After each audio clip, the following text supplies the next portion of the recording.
this video, I want to talk about understanding and compassion and how they can help you to be more peaceful.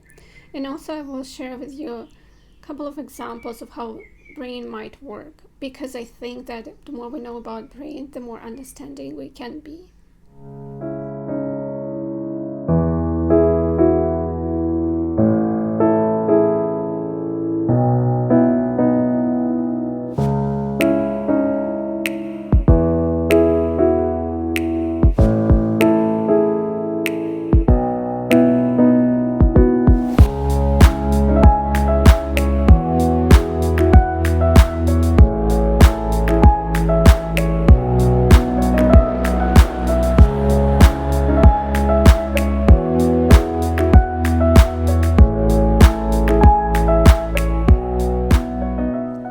Hi my darlings, welcome to Be Strong and Love Yourself, a channel for very strong people. I'm Dasha Bisali and I created this channel to share some information that helps me to be happier. In the beginning of my videos I usually say that I'm not a scientist, I'm not a therapist, I'm just someone who wants to be happy. And I really hope that the information that I'm sharing on my channel will help others. So this is the purpose of my channel, to share information about happiness. And this is the purpose of this video in particular. I know for sure that the more understanding I am, the less negative thoughts I have. And when I have understanding and compassion within my heart, I can have a better life. So that's why I want to share some tips on how to become more understanding, some information. Just one thing is that my microphone was not working today. I had to record videos so many times that now I'm a little bit messed up. So I apologize for that. I hope this video will not be too bad and the sound will be fine. Next time I will buy a new microphone. So I want to start with the very simple truth that we all are different, and it's obvious, but it's kind of a good reminder, because when we interact with other people, we see the world through our own experiences and we perceive the world with our own brain. And this brain is not the same as the other person's brain, obviously. So it's important to remember about these differences. And as a metaphor, I want to bring the example of a face. Our faces are different. And you can see the picture of my sister. And as you can see, we have some resemblance. She's my sister, and we have the same parents. And even though we both have two eyes, one nose, two lips, we obviously are different. And the same way our brains are different. When we see another person, we see the face, we understand this person is not the same as me. But because we don't see the brains, it doesn't come up so easily to our mind, this idea. And in reality, we all have similar parts of the brain: prefrontal cortex, amygdala, hypothalamus, and a lot of other parts. But it doesn't mean that they are absolutely identical. And because brains are different, people act differently, react, and make different conclusions, and they just have different lives and different habits. And some people can be more aggressive and some people can be less aggressive. I will bring examples right now of how different parts of the brain and an anatomy of the brain can affect people's behavior. And I will talk about Charles Whitman. So this is from the book Behave by Robert Sapolsky. I'm reading this book right now, and once I'm done with it, I will share more information about it. But right now I just want to read a part about Charles Whitman. He was a 1966 Texas Tower sniper, and after killing his wife and his mom, he went to a tower in University of Texas in Austin, and he killed 16 people and he injured 32 people. And now I will read why did he do that. One of the assumptions why. In the prior year, he had seen doctors complaining of severe headaches and violent impulses. He left notes by the bodies of his wife and his mother, proclaiming love and puzzlement in his actions. I cannot rationally pinpoint any specific reason for killing her. And let there be no doubt in your mind that I loved this woman with all my heart. His suicide note requested an autopsy of his brain, and that any money he had be given to a mental health foundation. The autopsy proved his intuition correct. Whitman had a glioblastoma tumor pressing on his amygdala. So he had a tumor that was pressing the amygdala, the part of the brain that is responsible for fear and aggression. And it might be a reason why he killed so many people. As you can see, he really wanted to stop these violent thoughts. Unfortunately, he was not able to, and it ended up in a very brutal, dramatic way.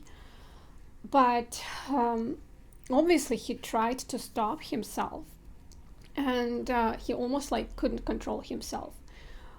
Can we know for sure that it was because of tumor or because of his genes? His dad was violent and he used to beat his family.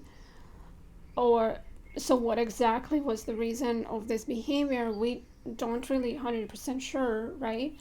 But obviously he didn't want to do what he did, and something was pressing him to do so, to create all these actions. And it's very tragic event for a lot of people, but it kind of shows us how problematic some brain issues could be. Then I want to bring a less dramatic example, but something that happens with a lot of people, with women. There is such thing as premenstrual syndrome. When a woman becomes aggressive or depressed, I personally become depressed, but a lot of women become aggressive because of the period and the way it affects estrogen and progesterone. And because period affects hormones, these hormones affect the way the brain works, and it affects amygdala again in particular. And aggression can be different depending on day of the period. On Friday, Saturday, Sunday, there is a bigger mood fluctuation compared to Monday and Tuesday.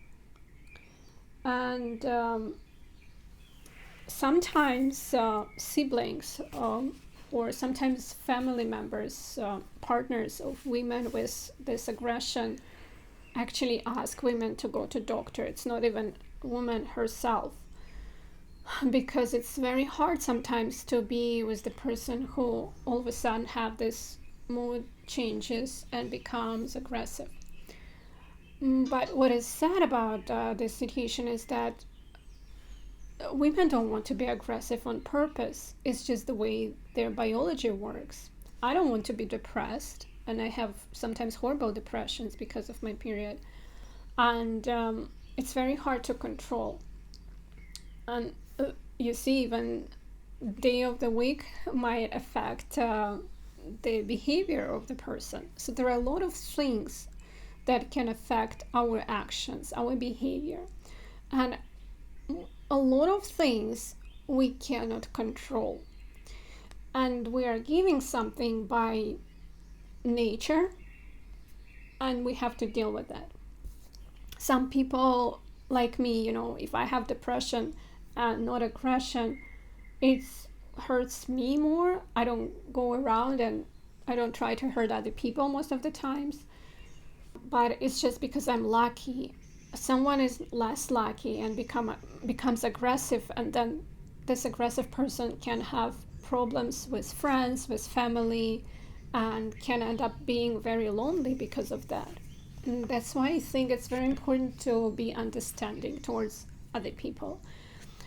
And when somebody has some aggression towards you, of course you need to protect yourself. If it's some physical abuse, you either want to avoid the person or run away, maybe fight back, depending on the situation. But if it's just mental abuse, there is such thing as ignorance, and you can ignore this type of things. And if somebody says something mean to you, you don't have to argue with the person, because when we argue with people who cannot control themselves really, we can create even more aggression, and we can lose our own peace. Because when we hurt other people, when we reply with aggression to other people, we actually take peace from ourselves. And it's better to nourish the seeds of compassion and understanding within yourself than to nourish the seed of anger, just for your own well-being. If I say something mean to other person, I actually feel bad afterwards. I would probably wouldn't notice it, but there would be something within me that would be like, you shouldn't say mean things to other people. It doesn't mean that you need to do everything that this mean person wants you to do. You still can have your life, obviously, for sure. But it's more about the energy that you send out there. Is it more energy of compassion or energy of aggression? So my main point of this video is, first of all, bring up the fact that some people have brains that are just aggressive by nature. And it's very hard for these people to control themselves sometimes. Of course, you can train your prefrontal cortex, you can meditate, you can put efforts, but not everyone can do it. It's very, very hard for some people to control their aggression. And some people depend on type of frontal cortex. They can not even know that they hurt other people. There could be brains like that as well. One person does something not good, something really bad, and the person doesn't even understand that he did something bad. And there are some people who understand that they did something bad, but they cannot control themselves. Not because they are bad, but because of the way their brain works. And I don't know exactly how far we are with the brain training, how people can train their brain, how they can change their prefrontal cortex in order to control themselves. I think it's very hard.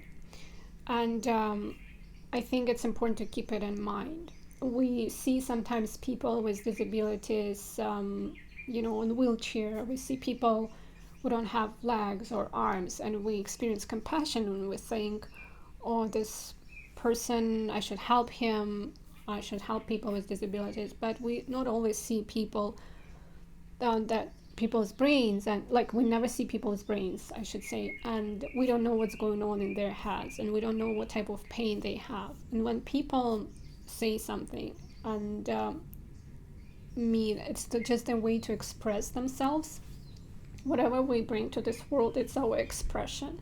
So you have something inside, and then you express it. You can express it through the words of love, and you can express, if you have some darkness within you, this could be words of aggression and hatred.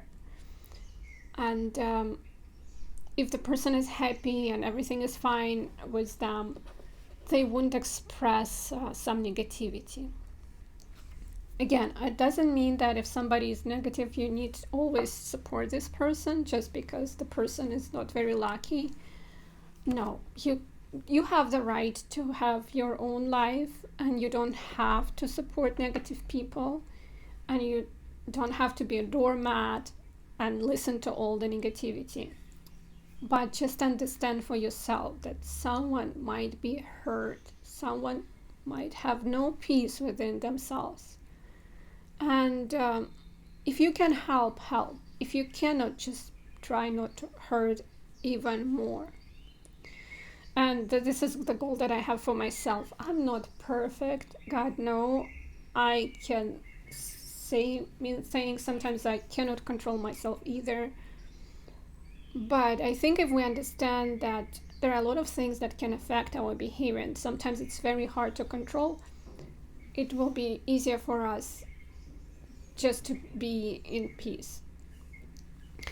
I apologize if it was confusing. I hope it was helpful at some point, and I hope that you will try to be understanding towards others, towards yourself, and don't be too hard on yourself. It's very important, because when you love yourself, then you can be nicer to other people. You can build better relationships with other people. And I'm very thankful that you watched this video. It's very important for me that this information can help someone. And please take care of yourself. Be strong and love yourself. Love wins, always.